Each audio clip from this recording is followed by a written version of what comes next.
এই পরকীয়া সমাজে বাড়ছে কেন? তারও কিন্তু অনেক কারণ রয়েছে।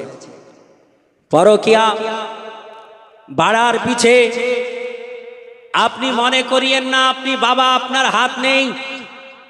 পরকীয়া পিছনে আপনি স্বামী, আপনার হাত নেই, এটা মনে করিয়েন না। স্বামীর কারণে, বাবার কারণে, বড় ভাইয়ের কারণে অনেক সময় মেয়েরা খারাপ রাস্তায় চলে যায়। আপনাদেরও দোষ আছে। অনেক মেয়ে বাধ্য হয়ে নোংরা কাজ করে। আমি বলবো মা, একটু সজাগ হও, একটু নিজের নাফসকে কন্ট্রোল করো। বলে কেন? অনেক মেয়ের স্বামী আছে, তারা রাত্রি 12টায় 1টায় বাড়ি ঢুকে, কোথায় যে থাকে, কোথায় যে কি করে ঠিক নেই। রাত্রি 1টায় 1:30টায় 2টো ঢুকলো, ও তো রাত্রি জেগে আছে, সেই খাটে ঘুমিয়ে গেল। আবার 10টা হলো উঠে আবার কামে চলে গেল। এইরকম করে যদি মাসের মাস হতে থাকে, তোমার বিবি পরকীয়া করবে না তো কি করবে? হযরত উমরে ফারুক আজম বিশ্ববিখ্যাত একজন রাষ্ট্রনায়ক, বিশ্ববিখ্যাত একটা রাজনীতিবিদ, বিশ্ববিখ্যাত একজন সম্রাট, বিশ্ববিখ্যাত একজন শাসক, আমিরুল মুমিনিন, খলিফাতুল মুসলিমিন হযরত উমরে ফারুক আজম, যিনি সৈন্য বিভাগ তৈরি করেছিলেন, সৈন্য বিভাগের বেতন সিস্টেম চালু করেছিলেন। তো একদিন তিনার মেয়ে হাফসা রাদিয়াল্লাহু তাআলা আনহাকে ডাক দিয়ে বলছেন, যিনি উম্মাহাতুল মুমিনিন, সারা পৃথিবীর মুমিনগণের মা, আমার রাসূলুল্লাহর অর্ধাঙ্গিনী, তিনাকে জিজ্ঞেস করলেন। মেয়েকে বাপ জিজ্ঞেস করছেন, ইসলাম শিক্ষায় কোনো আপনার লজ্জাবোধ নেই, যদি আপনি লজ্জা করেন শিখতে পারবেন না। আমার খলিফাতুল মুসলিমিন রাষ্ট্রনায়ক উমরে ফারুক আজম জিজ্ঞেস করলেন, মা, একটা নারী কতদিন স্বামী ছাড়া থাকতে পারে? একটা নারী কতদিন স্বামী ছাড়া থাকতে পারে? উনি বলেছিলেন, আব্বা, একটা নারী হাইয়েস্ট 3 মাস সে স্বামী ছাড়া থাকতে পারে। তার বেশি থাকা তার জন্য দুষ্কর, তার জন্য কঠিন, তার জন্য ওটা ভয়াবহ। ওমরে ফারুক আজম সেই দিন থেকে আইন জারি করে দিলেন যে আজ থেকে আমার প্রশাসন, সেনা যারা আছো, 3 মাসের বেশি আর থাকবে না। 3 মাস হলেই তোমাদের ছুটি দেওয়া হবে, তোমরা বাড়ি চলে যাবে। জোরে বলে সুবহানাল্লাহ। কত বড় একটা রাষ্ট্রনায়ক! আমাদের ঘরের ছেলেরা, আমাদের ভাইয়েরা অনেকে বিয়ে করলো, বিয়ে করে আপনার শ্বশুর বাড়ি এই যাওয়া আসা, যেটাকে আমরা সাধারণ ভাষায় কি বলি, অষ্ট মুল্লা, ইনি বলছেন অস্ত্র মুল্লা, বুঝছেন কি, খাইয়ে নেবে গুল্লা।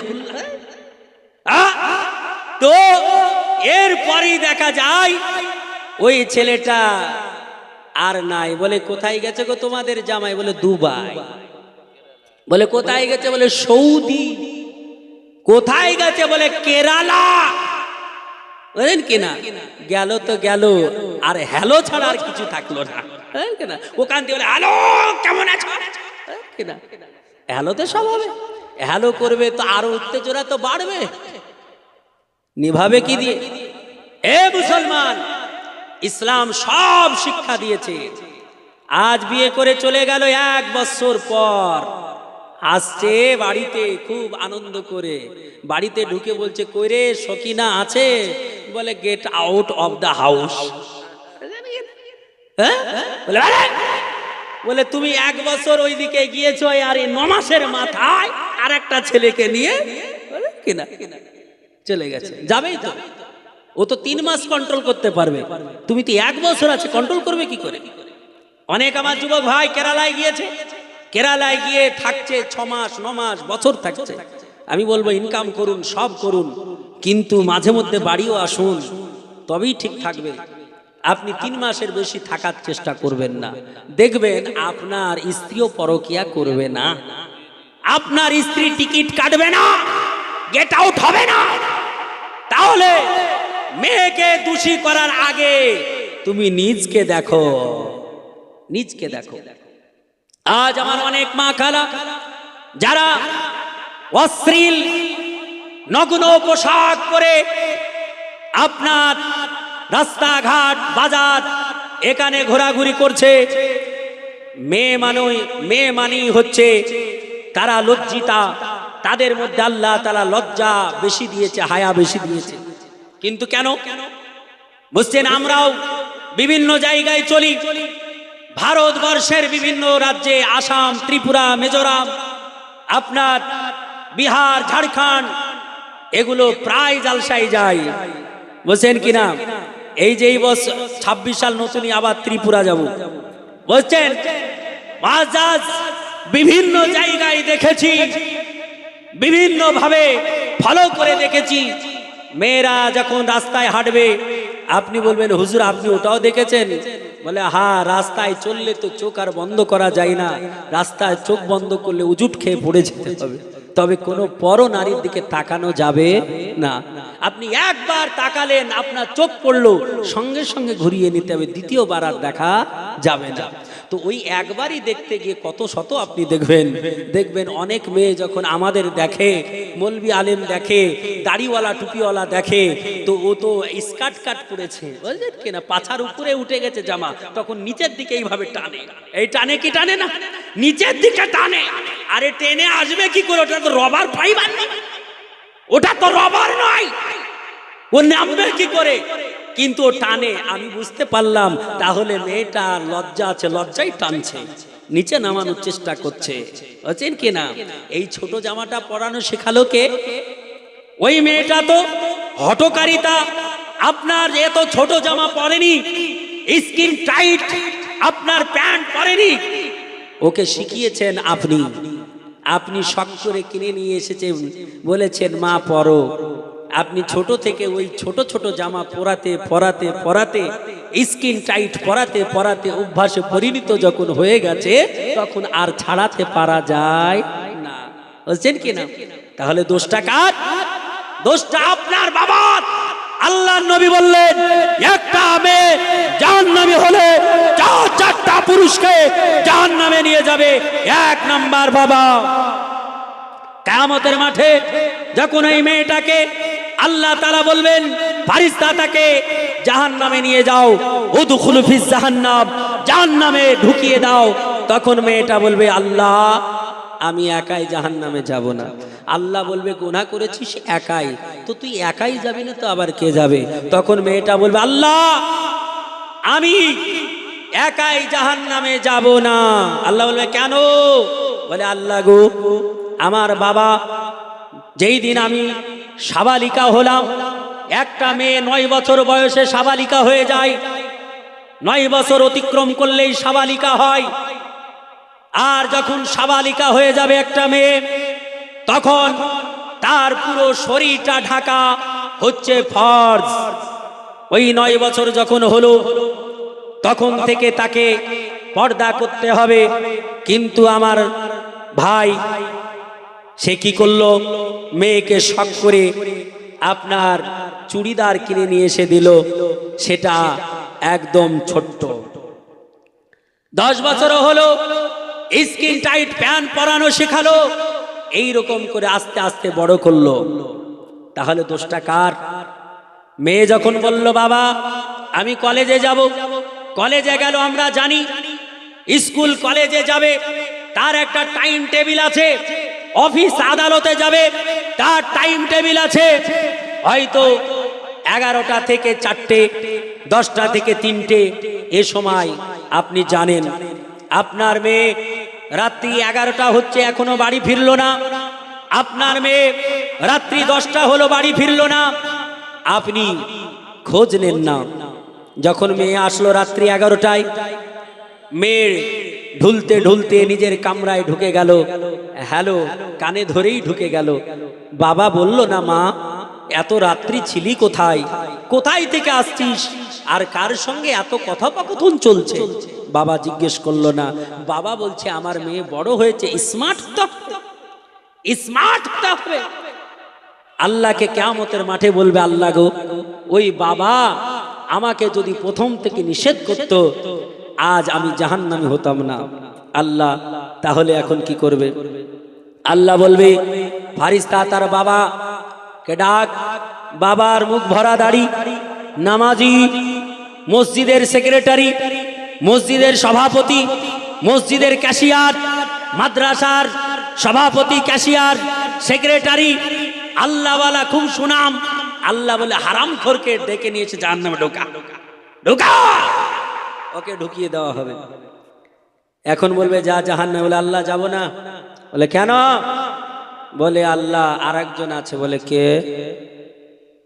বাবার বয়স হয়েছিল কিন্তু বড় ভাই ছিল, বড় ভাই নিষেধ করলে আমি এইরকম খারাপ হতাম না। আল্লাহ বলবে ওকেও ঢোকা। যখন তাকে ঢোকানো হবে, আল্লাহকে বলবে, আল্লাহ তৃতীয় নম্বরে আমার স্বামীর বাড়ি গেলাম, আমাকে যদি টাইট করতো, নারে তাকবীর, নারে রিসালাত, মাসলাক আলা হযরত উলামা আহলে সুন্নাত। একটু পীর সাহেবের সম্মানার্থে একটু আমরা সকলে দাঁড়াই। নারায়ে তাকবীর, নারায়ে তাকবীর, নারায়ে রিসালাত, নারায়ে রিসালাত, মাসলাক আলা হযরত উলামা আহলে সুন্নাত।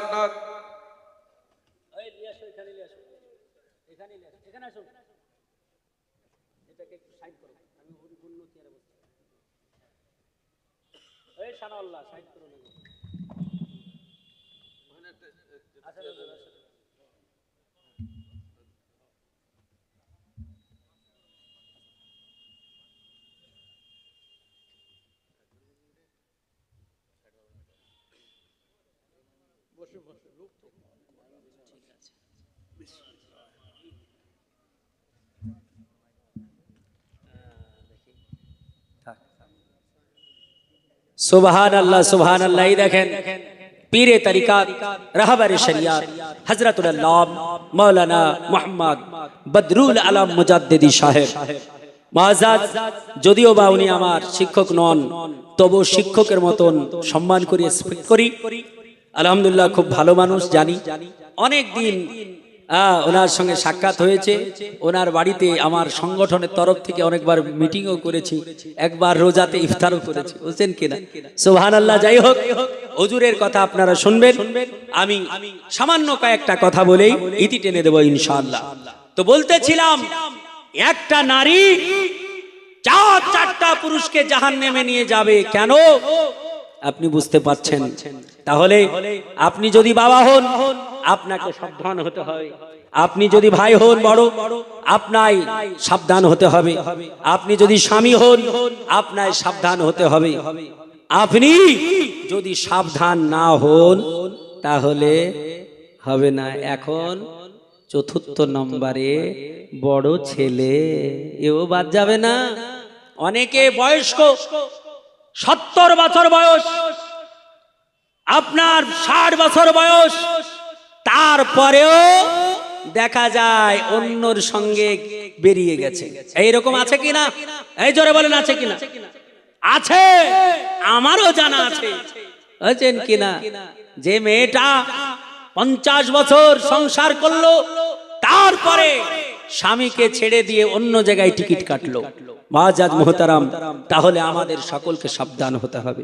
বলতেছিলাম হযরতে লুকমান হাকিম, তিনার সন্তানের কথা বলতেছিলাম।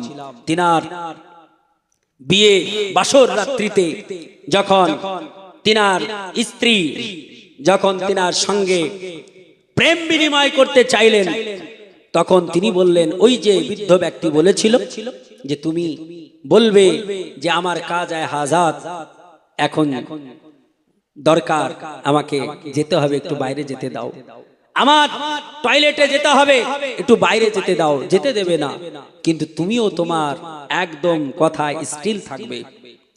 যখন তুমি বেরোবে, তখন তাকে বলবে একটা আমায় লোটা দাও। বুঝছেন কিনা? তো যাই হোক মুআজ্জাজ, আমরা একটু দুরূদ শরীফ পড়বো, তারপরে আলোচনা বেশি এই জন্য আর করা যাবে না, কারণ আমরা পীর সাহেবের কাছে শুনবো, তাই কিনা? হ্যাঁ, এই বলেন শুনবো কি শুনবো না? জি জি। আরে হাত উঠিয়ে বলুন ইয়া রাসূলুল্লাহ। ইয়া রাসূলুল্লাহ। শোনার মুড নেই নাকি? হ্যাঁ, একজন ওলিকে দেখা এটা একটা পুণ্যের কাজ, নেকির কাজ। সুবহানাল্লাহ। মুআজ্জাজ মুহতারাম, তো যাই হোক একবার দুরূদ শরীফ পড়ি, আর দুরূদ শরীফ পড়ার পর যদি আপনাদের শোনার মুড থাকে তাহলে জাস্ট কয়েক মিনিট বলে, ওই যে 7টা ছেলে মারা গেল, 7টা পুরুষ ইতিপূর্বে, যা ওই মেয়েটার যেই স্বামী হয়েছে, হাজবেন্ড হয়েছে, সেই মারা গেছে, কিন্তু ইনি বাঁচবেন কিভাবে ইনশাআল্লাহুল আজিজ বলবো। আপনাদের শোনার মন আছে? কার কার আছে হাত উঠিয়ে বলুন তো দেখি। সুবহানাল্লাহ, সবারই আছে, হ্যাঁ, কিন্তু হুজুর চলে এসেছে যে দুরূদ শরীফ পড়েন। আল্লাহুম্মা সাল্লি আলা সাইয়্যিদিনা মাওলানা মুহাম্মাদ ওয়া আলা আলি সাইয়্যিদিনা মাওলানা মুহাম্মদ ওয়া আলা আলি সাইয়্যিদিনা মাওলানা মুহাম্মদ। মুআজ্জাজ মুহতারাম, আমার আল্লাহ পাক রব্বে কায়নাত রব্বুল আলামিনের বান্দা হযরত লোকমান হাকিমের সন্তান যখন লোটা নিয়ে বেরিয়ে আসলেন, আল্লাহ পাক রব্বে কায়নাতের বান্দা যখন বেরিয়ে আসলেন, বৃদ্ধ মানুষটা বাইরে অপেক্ষা করতেছিলেন। এই বৃদ্ধ মানুষটা অপেক্ষা করতেছিলেন, তিনার সঙ্গে যখন সাক্ষাৎ হলো, আল্লাহ পাক রব্বে কায়নাতের বান্দাকে বললেন, তুমি লোটাটা এখানে রাখো। লোটাটা যখন ওইখানে রাখা হলো, ওই ঘটিটা যখন ওইখানে রাখা হলো, ওই ব্যক্তিটাকে বলা হলো, লোকমান হাকিমের সন্তানকে বলা হলো, বেটা তুমি যাও, তুমি বাইরে একটু যাও, তোমার কোথাও যদি একটু কাজ থাকে চলে যাও, যদি বাথরুমের দরকার থাকে বাথরুমে যাও, নইলে তুমি একটু কোথাও ঘুরে এসো। আল্লাহ পাক রব্বে কায়নাতের বান্দা তিনি যখন ওইখান থেকে সরে গেলেন, আল্লাহ পাক রব্বে কায়নাতের বান্দা যখন ওইখান থেকে চলে গেলেন, ওই যে লোটাটা নিয়ে এসেছিলেন, ওই লোটাটা, আপনার লোটার ভিতরে ওই বৃদ্ধ মানুষের কাঁধে সেই ব্যাগটা ছিল, ওই ব্যাগটা থেকে ওই যে কাটা সাপটা রয়েছে, ওই মাথা কাটা সাপের অর্ধেক কানা, আপনার অর্ধেক অংশ কানা আপনার লোটার মধ্যে ঢুকিয়ে দেওয়া হলো। ঢোকানোর পর ওইটা একটা পাত্র দিয়ে ঢেকে দেওয়া হলো। পাত্র দিয়ে যে ঢেকে দিয়ে আল্লাহ পাক রব্বে কায়নাতের বান্দা তিনার জন্য অপেক্ষা করা হলো। যখন লোকমান হাকিমের সন্তান তিনি যখন ফিরে আসলেন, তিনি বললেন, ও লোকমান হাকিমের সন্তান, তুমি চলো, যাও বিবির কাছে চলে যাও, এই লোটাটা নিয়ে চলে যাও। তবে শোনো শোনো, এই লোটার উপরে যে পাত্রটা রয়েছে, এই পাত্রটা ওঠাবে না, এটার ভিতরে কি আছে দেখবে না, এটা খুলেও দেখবে না, এটা নিয়ে তুমি ঘরের মধ্যে প্রবেশ করবে। আর ঘরের মধ্যে প্রবেশ করে যখন তোমার বিবির সঙ্গে সাক্ষাৎ হবে, তোমার বিবি তোমার সঙ্গে যখন মিলন করার চেষ্টা করবে, তোমার সঙ্গে যখন রাত্রি যাপন করার চেষ্টা করবে, তখন তুমি বলবে, ওগো আমার বিবি, তোমাকে একটু পেশাব করে আসতে হবে, তোমাকে একটু বাথরুমে যেতে হবে, তোমাকে একটু পেশাব করে আসতে হবে। ওই মেয়েটা যদিও না যেতে চায়, তুমি অটল থাকবে, তাকে বাধ্য করবে তাকে বাথরুমে যাওয়ার জন্য। যখন সে বাথরুমে যাবে, তুমি বলবে এই লোটাটা নিয়ে যাবে, এই লোটাটা নিয়ে গিয়ে অন্ধকারে বাথরুমে যখন যাবে, লোটাটার পাত্রটা উঠিয়ে নেবে, উঠিয়ে লোটাতে পেশাব করতে হবে। মেয়েটাকে বললো, লোটাতে পেশাব করতে হবে, আর লোটাতে পেশাব না করলে আমি তোমার সঙ্গে রাত্রি যাপন করব না, তোমার সঙ্গে রাত্রি কাটাবো না। যখন এই মেয়ে লোকটা লোকমান হাকিমের সন্তান অটল থাকলো কথার উপরে, মেয়েটা বাধ্য হয়ে গেল। মেয়েটা তো জানে না, মেয়েটার মনে একটাই আকাঙ্ক্ষা আছে, আমি তার সঙ্গে রাত্রি যাপন করব, আর সেই লোকটা, ওই ছেলেটা মারা যাবে, এটাতেই আমি খুশি মানাবো। ও মুসলমানেরা, আমার আল্লাহ বললে, বললে যারা আল্লাহ বলা হয় তাদের তোমরা চেনো না। আল্লাহ বলাদের পৃথিবীতে কোনো জায়গায় ভয় থাকে না, তাদের কোনো চিন্তা ভাবনা থাকে না। আল্লাহ তাআলা কোরআন পাকে বলেছেন, আল্লাহ বললেন, আলা ইন্না আউলিয়াল্লাহি লা খাউফুন আলাইহিম ওয়া লা হুম ইয়াহজানুন। No doubt verily the wali of Allah have neither any fear nor any sorrow. Allah ताला बोलছে खबरदार होशियार बेशक जो अल्लाह का वली होता है उसका ना कोई खौफ ना कोई गम। যারা আল্লাহর ওলি হয়, যারা আল্লাহ ওয়ালা হয়, যারা আল্লাহর সঙ্গে মিলে যায় তাদের ইহ জগতে ভয় থাকে না, পর জগতে ভয় থাকে না, তাদের চিন্তা ভাবনা থাকে না, কারণ আল্লাহ পাক যার হয়ে যায় জগৎ তার হয়ে যায়। সুবহানাল্লাহ, সুবহানাল্লাহ। মুসলমান আল্লাহ পাক রব্বে কায়নাতের বান্দা, তিনি তো একজন ওলির সন্তান, তো যে সে ব্যক্তি হবে নাকি? আর সঙ্গে আছে কে? বৃদ্ধ ব্যক্তি। সুবহানাল্লাহ। মুআজ্জাজ যখন ওই মেয়েটা পেশাব করবে, বাধ্য হয়ে করবে, তারপরে আপনার ঘটনাটা বিস্তারিত রাত্রি যাপন করবে, রাত্রি শুয়ে থাকে, মানুষেরা সবাই বলবে লোকমান হাকিমের সন্তান মরে গেছে, চ দেখে আসি। অনেকে দুঃখ করবে, অনেকে আফসোস করবে, অনেকে আবার অট্ট হাসি হাসবে যে আজকে মরে গেছে দেখলে। মুআজ্জাজ বিভিন্ন রকম হবে, কিন্তু লাস্ট ফিনিশিংটা কি হবে? মুআজ্জাজ এ তো অনেক বড় কথা, ইনশাআল্লাহ আজিজ আবার কোনোদিন হবে, কারণ হুজুর যেহেতু চলে এসেছেন, হুজুরকে বসিয়ে রেখে বলা এটা ঠিক হবে না, বুঝছেন কিনা? কারণ তিনি বয়োজ্যেষ্ঠ ব্যক্তি, একটা বক্তা যদি এসে বসে থাকতো তা আমি বলতাম, টেনশন ছিল না, বুঝলেন কিনা? কিন্তু যেহেতু বুজুর্গ ব্যক্তি বসে আছেন, যার জন্য আর আমি বলতে চাচ্ছি না। তবে ওই ব্যক্তিটা, যে ব্যক্তিটা পরামর্শ দিচ্ছিল, যেই ব্যক্তিটা ডিসিশন দিচ্ছিল, ওই ব্যক্তিটা কে? ওই ব্যক্তিটা আল্লাহ পাক রব্বে কায়নাত রব্বুল আলামিন তার আমল নামাকে একটা মানুষের রূপ দিয়ে পাঠিয়েছিলেন, যে আল্লাহ তাআলা রব্বে কায়নাতের কাছে সাহায্য চেয়ে সালাতুল হাজাত পড়ে কেঁদেছিলেন। তো আমার আল্লাহ পাক তাকে গাইড করার জন্য আল্লাহ তাআলা একটা রব্বে কায়নাত ফারিস্তাকে মানুষের রূপ দিয়ে তাকে গাইড করার জন্য পাঠিয়ে দিয়েছিলেন। বলি সুবহানাল্লাহ। আপনিও যদি আল্লাহওয়ালা হয়ে যান, আল্লাহ প্রেমিক যদি হয়ে যান, নবীওয়ালাও যদি হয়ে যান, সচ্চা মুসলমান যদি হয়ে যান, বিপদে যদি পড়েন, আল্লাহ তাআলা আপনাকে গায়বী মদদ দিয়ে ওইভাবে পার করে দেবে, আপনি বুঝতেই পারবেন না। যাই হোক, বক্তব্য এখান থেকে ইতি, বলার মধ্যে ভাষার মধ্যে ত্রুটি মার্জনীয়। আস্তাগফিরুল্লাহ রাব্বি মিন কুল্লি যামবি ওয়া আতুবু ইলাইহি লা হাওলা ওয়ালা কুওয়াতা ইল্লা বিল্লাহিল আলিয়্যিল আযীম। লা ইলাহা ইল্লাল্লাহু মুহাম্মাদুর রাসূলুল্লাহ সাল্লাল্লাহু তাআলা আলাইহি ওয়াসাল্লাম।